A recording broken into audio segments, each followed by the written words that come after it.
ladies and gentlemen, to another Monday Night Raw review for December 2nd, 2013. And before we start the show, I'm Will, aka the MVP of the Bay. Before we get on to review, I would like to take this moment of silence to acknowledge the passing of Paul Walker for the famous Fast and Furious series. He died in an accident, left behind a daughter. He will be missed, and he was a small-time wrestling fan. And The Rock and everybody else was in mourning. And now we kick it up to the shining star, Rick Starr. Oh, thank you, Will. And, of course, as you said, this is going to be our Raw review. And, guys, well, that was an interesting Raw we had. Anyways, the show opens up with CM Punk talk about the Shield attacking them last week, and he pretty much summed it up to say, you know what, this was all about the Authority, because I criticized the Authority last week, or more so, he criticized Triple H. And before he could go any further, who comes up at Stephanie and says, "Listen, CM Punk, this is not what it has to do with it. You're making accusations over nothing." And, they go back and forth a little bit. And then, of course, who comes out but Kane? CM Punk is pretty much says, when did you become the big red ass kisser? And, of course, Kane tries to, keep himself in check, and he still tries to, and Punk's just still trying to push his buttons. You can see he wants to go down the ring and kick his ass, but Stephanie's just keeping the reins back. So instead, what's he do? He sets up a match for TLC, which is a handicap match, which is CM Punk versus The Shield. And overall, I wouldn't say it was too bad of a segment, but it wasn't really a great segment. So overall, I'd have to give it, I guess, 3 out of 5. So, yeah. Will, your thoughts? My thoughts about this was a whole pile of potato salad and turkey and ham and all that. No, just kidding. The way they set this up, going for their match at whatever match what's our next pay-per-view? TLC. TMT. TMT, CMZ, whatever. You know what? Punk is going to give them a fight. Do not get me wrong on this one, gentlemen. He's going to give him a fight, but he's going to get out-wrestled. I thought Singh was alright, but more 3-on-1 going into TLC is going to be extraordinarily challenging, and hey, if he can defy the odds he did before, he can do it again. That's what I think. The ultimate challenge. Oh no, you know what that means. What's that mean, Ash? The Ultimate Warrior will be back. So, Ash, what did you think of the segment, real quick? Oh, it did what it had to do.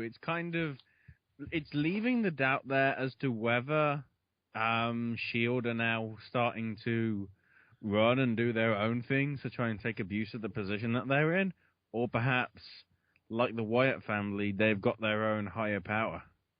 All right. How would you score it? Probably a standard 3, but no, there was much worse later on in the night, so don't think by giving it a 3 it was rubbish. All right, Lance, over to you.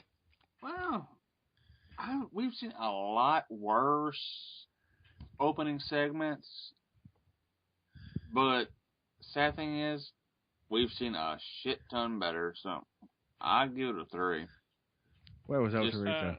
Right down the line. Yeah, that's later. That's later. That's later. All right. And James, how about you? Your thoughts? Oh, this is an interesting setting up a handicap match for TLC. So it's decent, but I give it a middle 3. All right, Joe? Wow. I would give it a 2.5. It was decent, but, to me, you know what? Watching Raw, it's like it becomes a chore. There's really nothing that I can say that really has me rolling and moving and interested in it. But, yep, I have to give it a 2.5.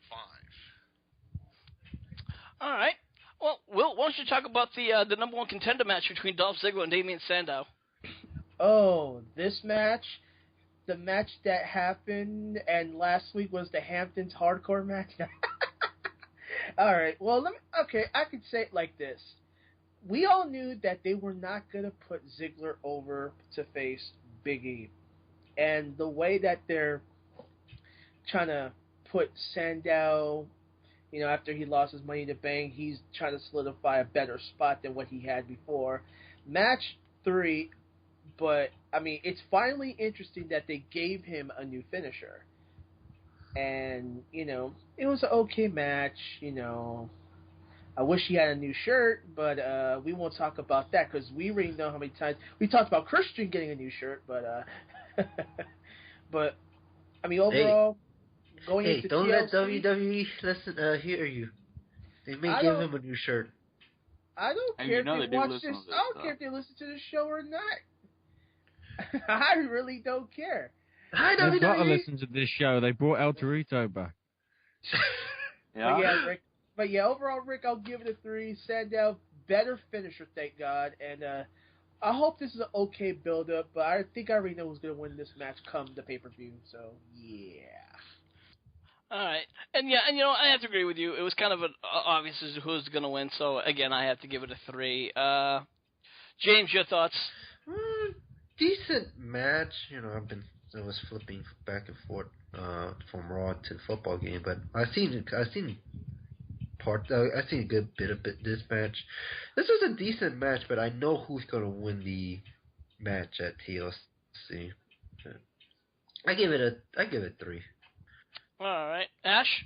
Yeah, it did what it had to do, distract the New Orleans Saints fans from having to watch the game that happened. But just waiting. No snide comments that time. Okay. Yeah, 3 out of 5. He was making fun of James, Billy, and everybody else with Mama. I did catch it, but I was trying to hold on. What's wrong with feeling? No. I kind of gave up after the first quarter, so yeah. So did the team. Next. No, they gave up. No, they gave up before the game started. Okay. It's all right. At least the team didn't give up before Wade Barrett did. Oh. I would make a Sin Cara joke, but we'll get to that later. You mean Hunico? Anyway, moving along. Hey, they're not supposed to know.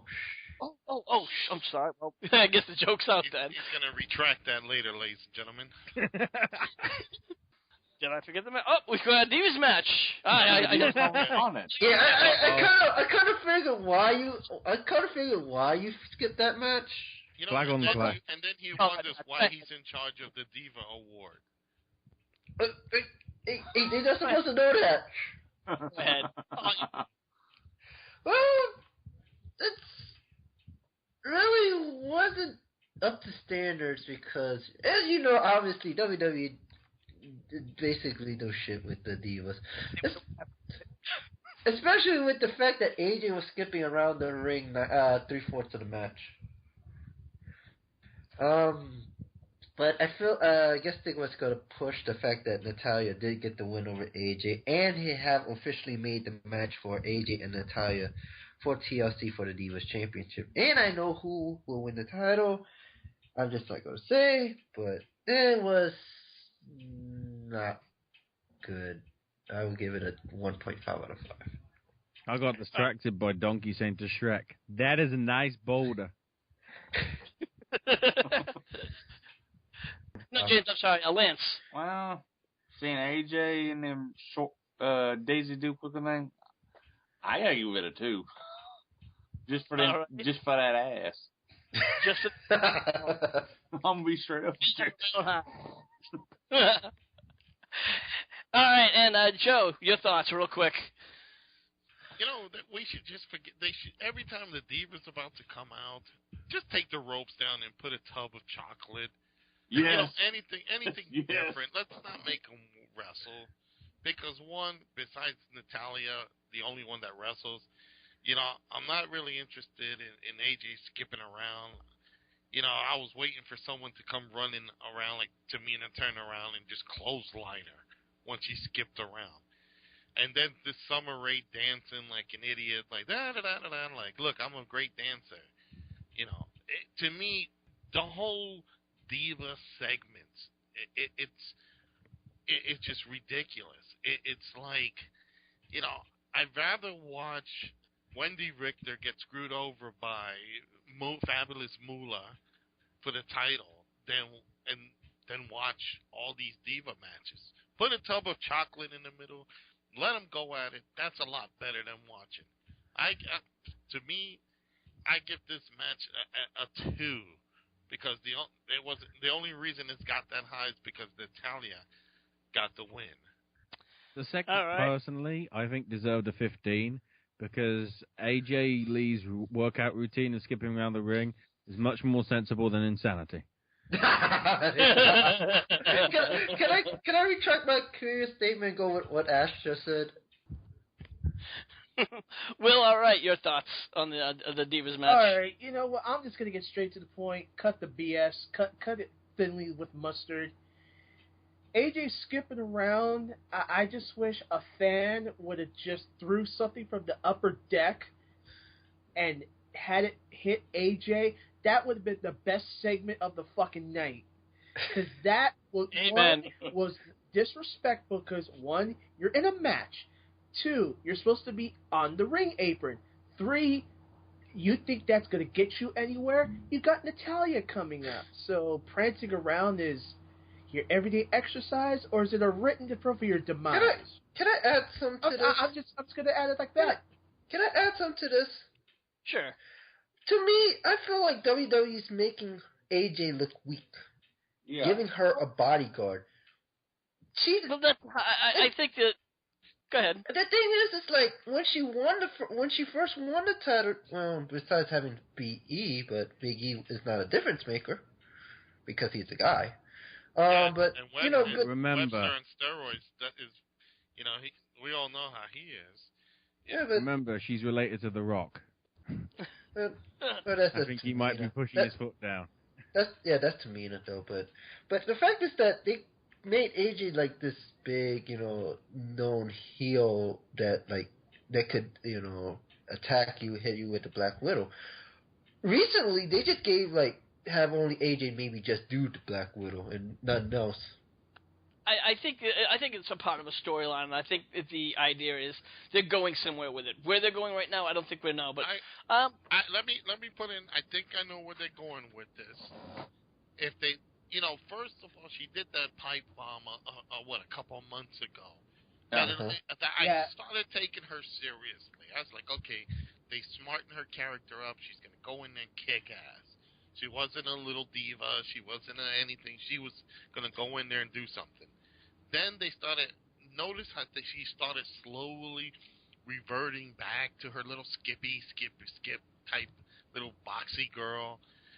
And right when they started giving her back the Psycho Diva thing is when Mickie James started going to the Performance Center to train.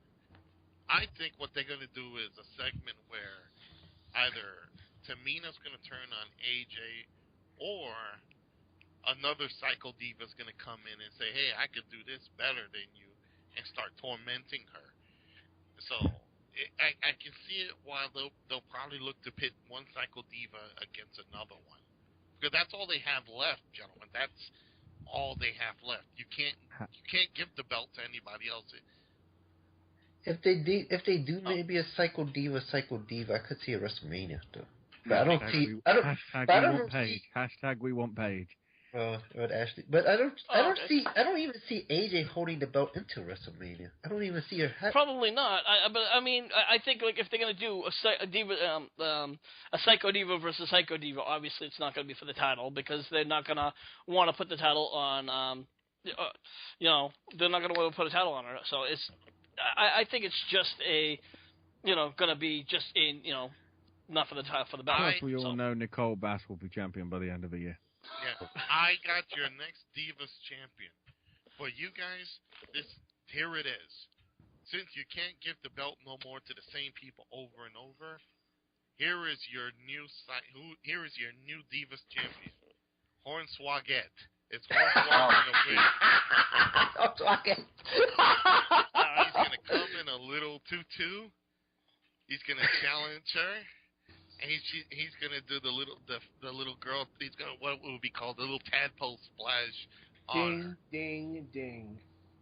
Yep. What's the female equivalent of El Torito? El Torito. El Tortilla.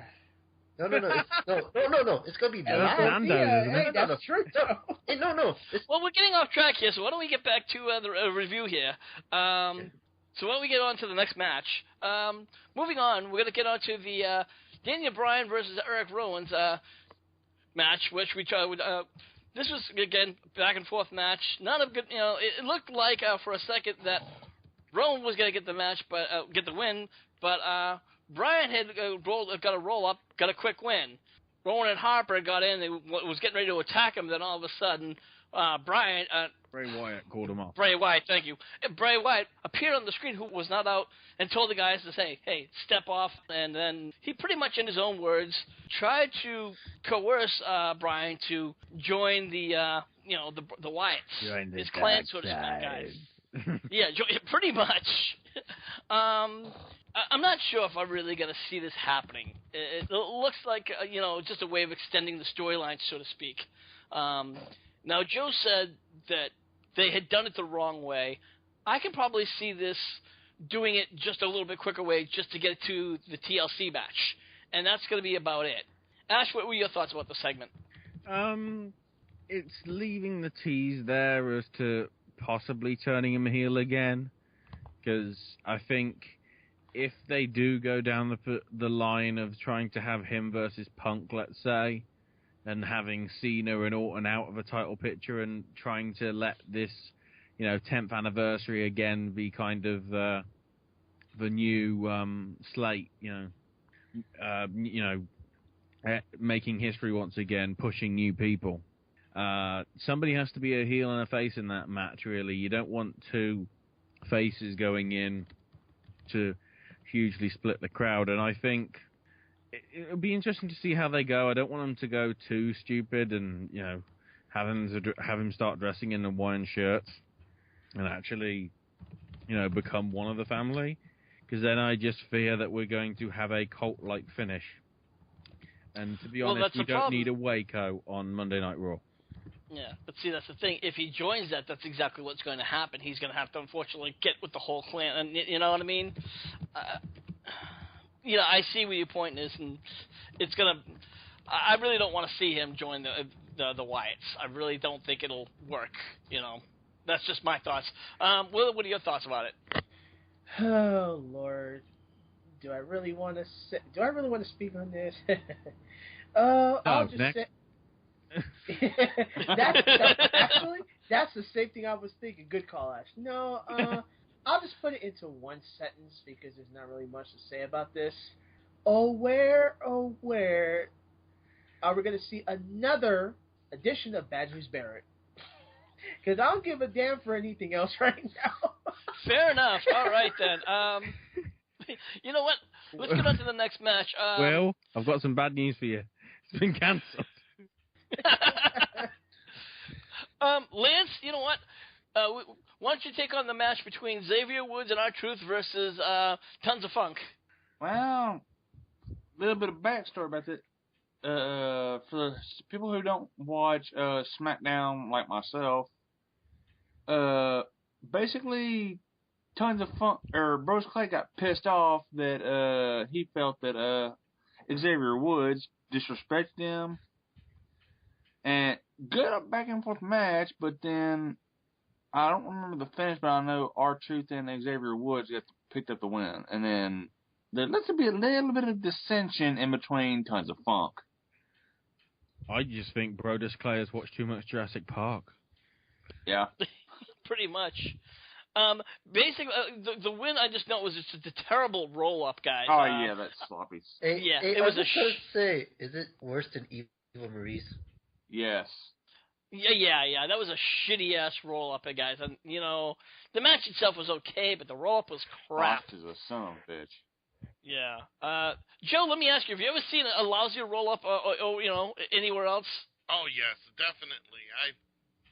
I've gone to indie shows where I've just seen the worst roll-ups, the worst pins, the worst splashes. You name it, I've seen it. And these guys who are on center stage, they're at the top of the game. They're at the peak, where everybody wants to run through. And on this show, I saw so many lousy pins. It's crazy. And this one was really, really bad. I don't know if it was an off night, but this is the thing that it came back to me, my thoughts. And I'm going to enlighten you guys, and you guys tell me. It goes back to the point where everybody is complacent. They're happy with what they are. They don't care too much if they screw up or anything like that. They don't care about moving up or moving down. They're just happy where they're at. That's it. And you would thought they would have gone and done the move over and done it better to show, hey, I know how to do it. But no, they just let it go. So, oh man. Yeah, absolutely. So, and I think that's probably been one of the big problems we've talked about here, in the WWE over the past couple of months. But moving on, Ash, why don't you talk about this match? And I know this is one of your biggest matches that you want to talk about, which is Sin Cara versus Alberto Del Rio. Yeah, I'm gonna kick this over to you. This was automatically significant because obviously the last time Sin Cara was in a match was against Alberto Del Rio, and Alberto Del Rio injured his pinky or something. Which led to his action figure having a sling, allegedly. Somehow I think that's worked up. Whoever did that was brilliant. Amazingly, Sin Cara Negro got the win. They're not supposed to know that. Hey, if they want to know who Sin Cara Negro was, they just need to go to Wikipedia. I'm not telling them. They've got to find out for themselves. It's called the knowledge, people. A sneaky sort of a sneaky botch spot right at the end. Quote Jerry Lawler, "You're not going to miss that." Oh wait, he did. Yeah, Sin Cara Negro getting the win, which was, I guess, something significant. But I just love the fact that Alberto Del Rio just rolled out, and then it's like, oh dear. I'm just gonna say, who did Alberto Del Rio piss off for that to happen? I'm not sure if he pissed anybody off. I think he just was. They're just trying to push back Sin Cara to try to get the Sin Cara character back in, back up to status. Wouldn't you agree, Joe? What do you think? What do you think? I think basically what they were trying to do is, again, like I agree with what you said. They're trying to build up the Sin Cara character because it's been trashed by the original. I mean, he was really bad before, but I see he's improved. But I think basically they just needed to get him that huge win, that big win over somebody. And regardless of anything, Del Rio is a former champion. So, I was expecting him to take off the mask and it'll be Ricardo under there, starting a new storyline. But maybe they're here's another thing. Maybe they're looking to have another mask guy replace Rey Mysterio, since he's going to be gone soon. So that's not true. He's on for at least 2 more years. Yeah. That is not true. Well, until he breaks something again. Oh yeah. What's to say Sin Cara ain't gonna break something again? Yeah. Because it's not the same Sin Cara. I mean, he's a veteran Sin Cara. Yeah. Will, over to you. Your thoughts. I'm over here laughing. I was just mute on second for a moment. I'm just like, we knew something was wrong with this match. Because I don't remember seeing Sin Cara with a tattoo.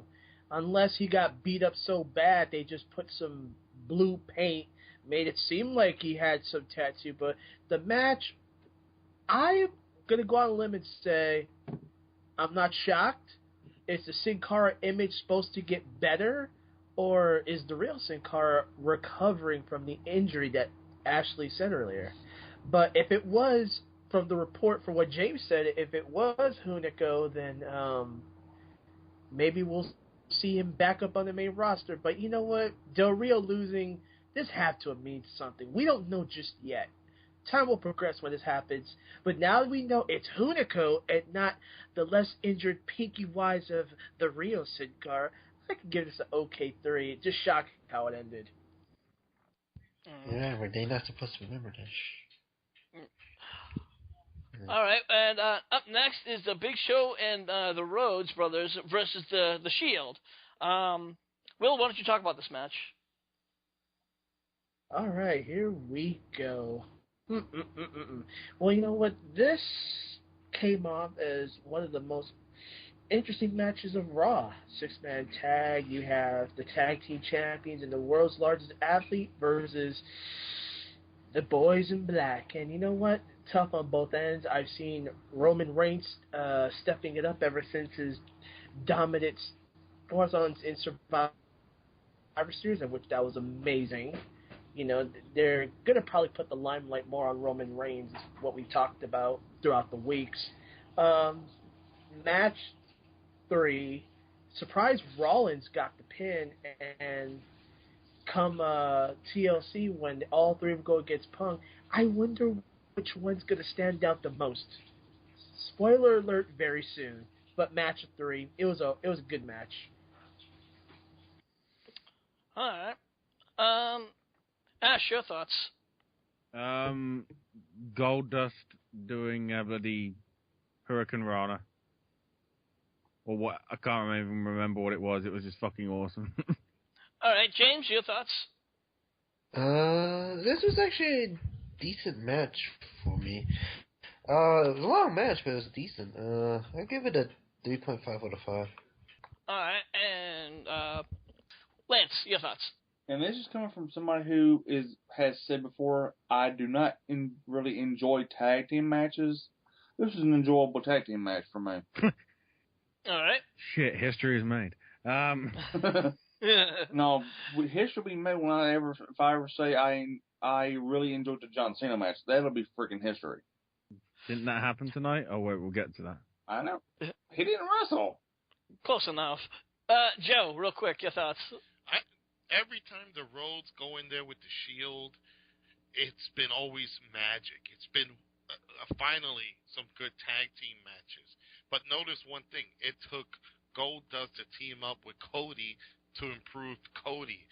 Now, if you're noticing, Cody does a Hurricanrana or whatever, a moonsault. Goldust tops it by doing one himself.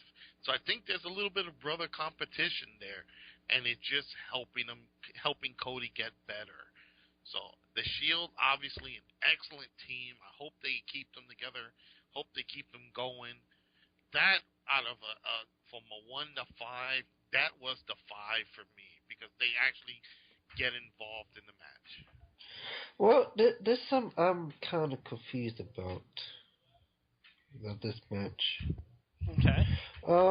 You know, last week they had the injury thing with Big Show. I'm surprised they didn't go for that injury angle again. You know, many people were probably shocked about. I'm there with you. You know what? Perhaps Chris Nowinski got involved. I want to say something about this, and I'll make it quick. Yeah. Every storyline that the WWE comes up with, all of a sudden drops. And it doesn't drop in a matter of a month, 2 months. It goes in a week. And I said this before, when Daniel Bryan was abducted by the Wyatts, the whole sketch could have been stretched out. He could have been dumped in a basement in their little log cabin, and he was tortured until they brainwashed him into thinking he's a Wyatt. You know, same thing with Big Show. Here's Big Show, who got punted in the head, who had this great build-up, punted in the head, loses out, and he comes back normal, the smiling, grinning, big oaf that he is. And meanwhile, Christian has been out for almost 6 months on what? A concussion. Absolutely. You know, this man's got to be the biggest company man I've ever seen because he will do anything. Yes, Mr. McMahon. Shit on my head. Yes, Mr. McMahon. Go ahead. You know, kiss your ass. Yes, Mr. McMahon. Well, we know he's done that, but again, you know what? You shove your head up my ass. Okay, yes, Mr. McMahon. You know, and the thing is, WWE creative team needs to stretch these storylines. It'll make it much more interesting. I can't understand why they can't focus. There's 11 months left in a year. Just because you finish 1 month for storylines, now you don't know what else to do for the rest of the year. Stretch it out a bit. Damn, that's all I ask. Come on. And I think we've talked about that numerous times with the WWE, and I don't think they're ever really going to change. I don't think they've gotten a hint. Let's move along. We got this next match, which I don't even want to talk about for more than 5 minutes because the match didn't even last that long. It's Mark Henry versus Fandango. Hold on, Rick. Just say no more. I'm going to do this in 2 minutes or less. Thank you. 2 minutes or less. Here's the problem. Did we ever see this one coming with Fandango getting served up to the new revised sexual chocolate Mark Henry? That didn't look like no Hall of Pain. That was sexual chocolate. That was sexual chocolate. That was sexual chocolate. Hey, hold on. We missed some major stuff. Did we skip another match? No, not yet. Yeah. No, that's coming next. No. Real America's Primetime Players next. I must have had it. We did. The Paul Heyman family. The Paul Heyman family. Kofi. Yes, we're doing that next. Bad news. Now, back on task. Yeah, you know what? I didn't see no World's Strongest Man. I didn't see the Hall of Pain. We got was Mark Henry and New Tide, Sexual Chocolate, Taunton Poor Summer Rae, Bing Bang Boom, Solid 3, Let's Move Along, Summer Rae wasn't impressed, who gives a fuck? Thank you. Now we're going to go into the Real Americans and the Primetime Players. This was a great match, guys. Both of these guys have really been, impressing me. Even the Primetime Players, I had to say more the Real Americans because Antonio Cesaro always does have been impressing me. Primetime, anyways, I'm going to, say on, go on.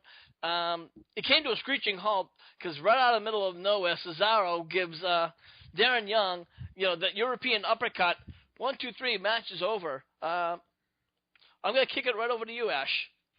All hail Cesaro, fuck Weed McMuffin. That's all needs to be said. Good enough. Will, your thoughts? I'm only going to say for the record, poor Titus O'Neil. And you guys know why, so let's just give this one to Lance. Poor Titus God O'Neil. he didn't puke. That's all I'm going to say. Good enough. James, your thoughts? That's all I can say. Okay. Joe, your thoughts? Oh, God. I just can't believe that they have this. That they gave this guy a sick gimmick that he's throwing up and all that. He's gonna puke.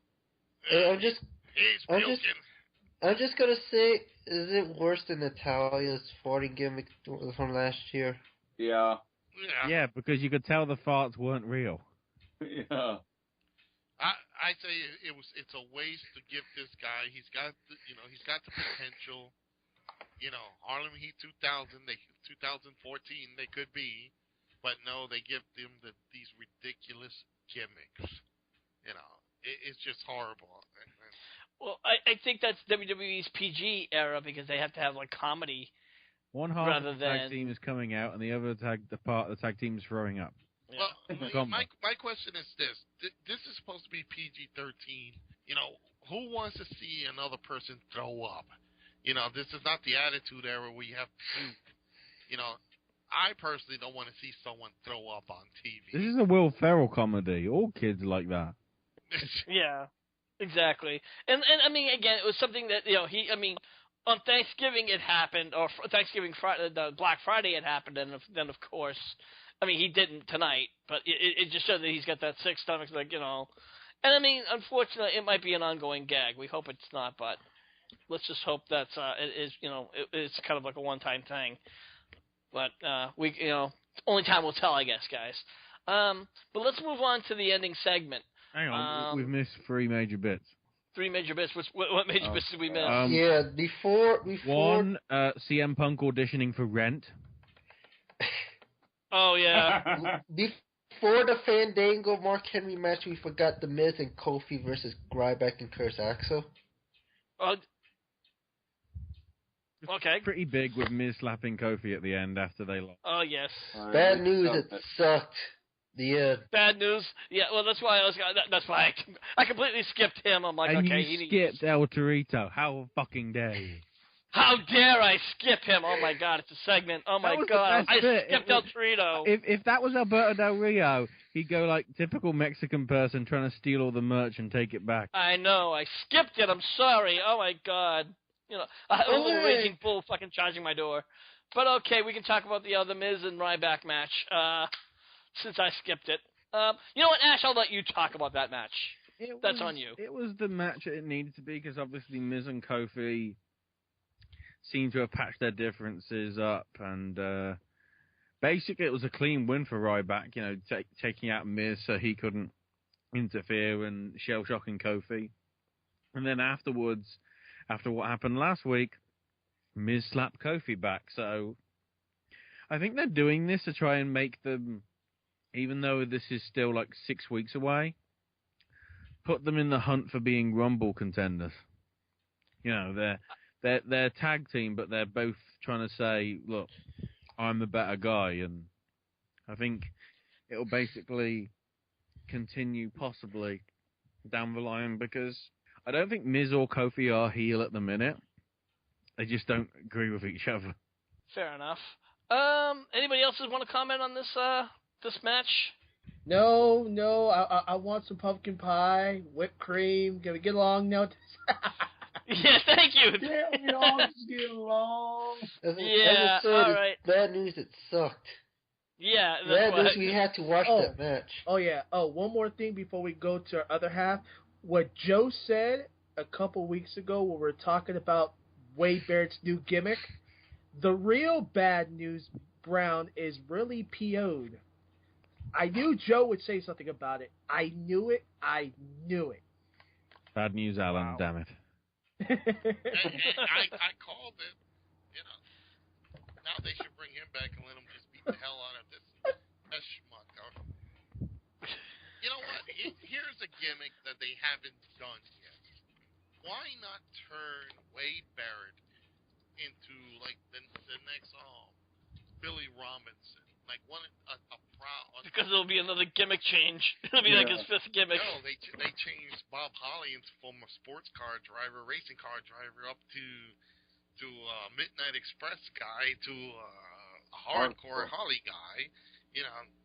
They gave him more stuff. They need to really find a way to put somebody in a gimmick and make it stick. Why don't we make him manager of 3MB? Because 3MB changes their gimmick every 5 minutes. Yeah, but at least they know what at least everybody admits, that's the only one that makes sense. They miss their cornballs as a son, bitch.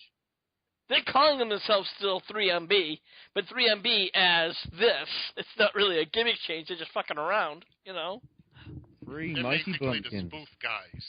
They're your spoof guys. Exactly. So let's get along and to the main segment, which was the contract signing, where they were trying to figure out what they were going to be the final name was, and I believe it was going to come down to the unified titles. Which I'm sorry, guys. At the end of the day, come WrestleMania, it's going to come back to the WWE title. I think they're just doing it just so that way they can just slowly put the world title underneath the bed and or the closet or whatever they want to put it and forget about it. I don't think there's going to be a new title made.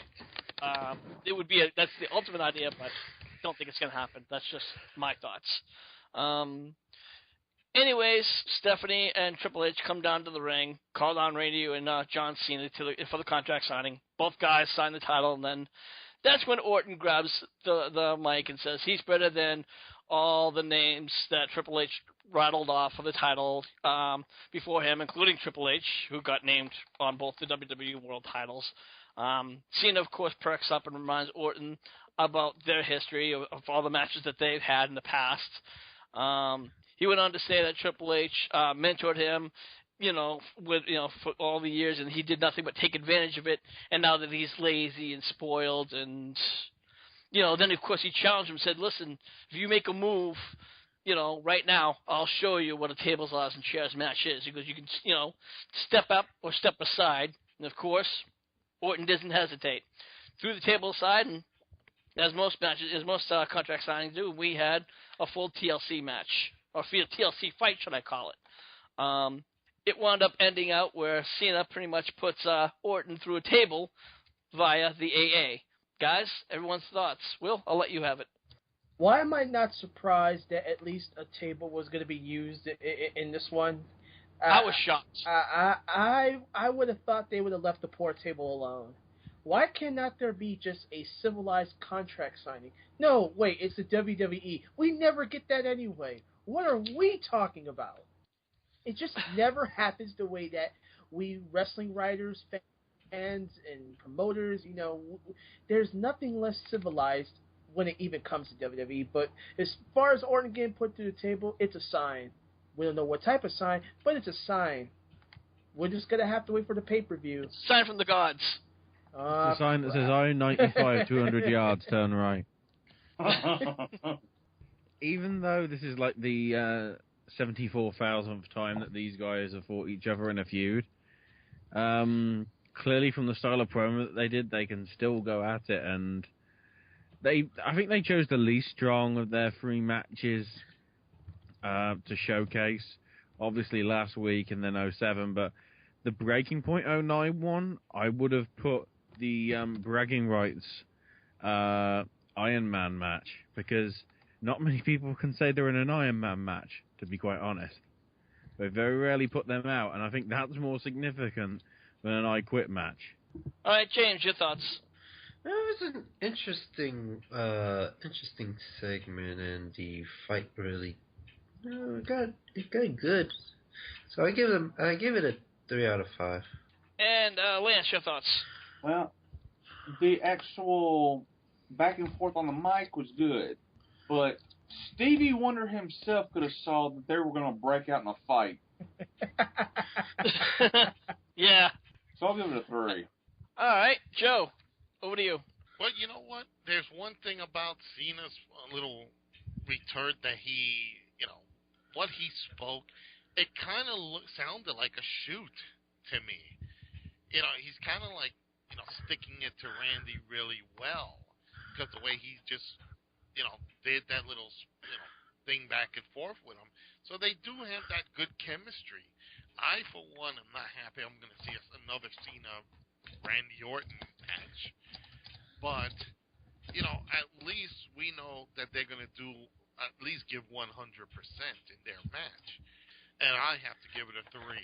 All right. Well, you've heard all of our thoughts and what we thought about tonight's Raw. But now it's your time. What did you guys think about Raw? Be sure you put your comments in the comment section below. Be sure you check before you subscribe to us over at youtube.com/HWR show. And, of course, make sure you check out Billy's YouTube page at youtube.com/TheWrestleGamer. Joe, why don't you tell everybody where you can find you at? You can find me at home. No, just kidding. Oh, okay. Thank you very much. The wife won't let me get out anywhere. Help. No, seriously, you can find me on ClassicWrestlingAssociation.com. You can also find me on Facebook, same thing, Facebook.com/ClassicWrestlingAssociation.com. You can find us on Twitter at Pro Wrestling CWA. Also on YouTube at Pro Wrestling CWA. We're also coming up with our December 21st Toys for Tots charity show in Patterson, New Jersey. Again, check our website for more details. Come down, folks. Help us make a child smile this Christmas. Hey, thank you. And, Will, why don't you tell everyone where you can find you at? They can find me flying to New Orleans to beat James's ass, because why the Saints lose tonight? It's called the cold. We don't do good in cold weather. Shut up. Anyway, I'm just kidding. You can find me doing articles and pieces at Hardcore Wrestling Radio, and of course at the Wrestling Gamers page at WGS-TV. And tomorrow I will be posting up your face and heels of the week. So stay tuned tomorrow, fans, and I will show you the corrected pictures. And trust me, Los Matadores is not the faces of the week, so quit asking. Well, I can name a name. I know who's asking, but I won't mention it here tonight. How can they be the faces of the week? They're covered in masks. Anyway. Ash, would you like to tell everybody where they can find you at? Yes, you can find me in the local Wendy's 5 minutes from your local service station. All right. Lance, why don't you tell everybody all about the Lance Moss TV? Do album reviews, NASCAR reviews when it's in season. Little bit of wrestling reviews, cooking videos, Q&As, and where else pops in my head. I thought you did. All right, everybody. Did A's That's and over Q's. at. Okay, I got that wrong. And of course, that is over at youtube.com/LanceMossTV. And James, why don't you tell everybody where they can find you at? Same place as MVP. In New Orleans, beating up somebody. Just kidding. A lot of violence tonight. Come on. What about the homeless guy with a cheeseburger? Come on now, man. Yeah. Anyway. He hasn't gotten off the bus yet. Well, at least he's not riding the train of Dixie. Oh, Lord. I'm glad there's no train here. Anyway. I'm afraid we got bad news on that. Up in New York City, ladies and gentlemen, the train of Dixie got derailed. Oh. Yeah. Oh, that's too early. No, that's Too early. Anyway. Too soon. Yeah, too soon. Anyway, you find me on the WGS-TV Facebook page, even though I don't post up news, but I will get occasionally to help Billy out. And I'm also on the HWR Facebook page where I post the Diva of the Weekend. This week's Diva of the Week is the former Divas champion, Caitlyn. And I also have an opinion thing up on the Facebook page too. All right, guys, make sure you check both of those out. And of course, anytime you want to check me out at the Facebook page. That's facebook.com/Hardcore Wrestling Radio. And also, check us out on our YouTube page. That's youtube.com/HWR Show. So for everyone here, I'm the Shining Star Rick Starr saying we'll see you when we see you. And tonight's broadcast has been brought to you today by Los Matadores and the promo code OLE for 25% off of all your WWE merchandise. Ole! The preceding podcast was brought to you by the Glenn Jacobs Hair Club for Men Group.